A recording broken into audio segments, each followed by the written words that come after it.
तर रोज पाऊस येतोय तर आपलं सांडग्याचं पीठ असं दळून ठेवलं होतं 1 किलोचं, तर अर्ध्याच किलोचं पीठ मळलेलं. तर याला मळून ठेवायचं चांगलं एक अर्धा 1 तासभर झालं मळल्यानं. तर हे भिजलं पाहिजे मग चांगलं सांडगं. आणि हे ना जरा मोठं पीठ भरडायचं सांडग्याचं, जास्त बारीक नाही तर करत नाही तर मग असं तुटत नाही सांडगं. आणि खातानी पण तोंडाखाली असं एकदम चिकट होतात.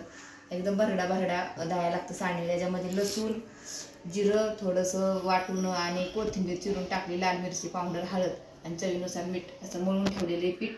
तर मटकीच्या डाळीचे सांडगे, प्युअर मटकीच्या डाळी, ह्या दुसऱ्या डाळी काही मिक्स केलेल्या नाहीत कारण बाकीच्या डाळी टाकलेली की जाळी वगैरे लागती.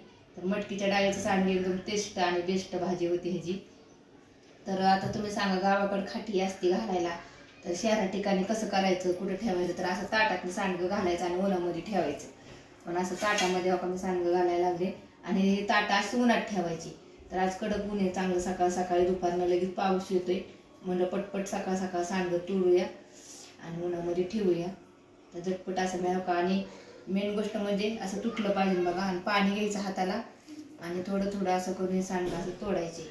घरच्या घरी मटकीच्या डाळीचे सांडगे आपल्याला उन्हाळ्यावर भाजीसाठी पण झटपट, भाजीला काय नसलं की पटकन सांडगा कांदा करता येतो. या रसा आमरस सोबत ती तोंडी लावायला, चपाती सोबत आंब्याची भाजी छान होती अशी.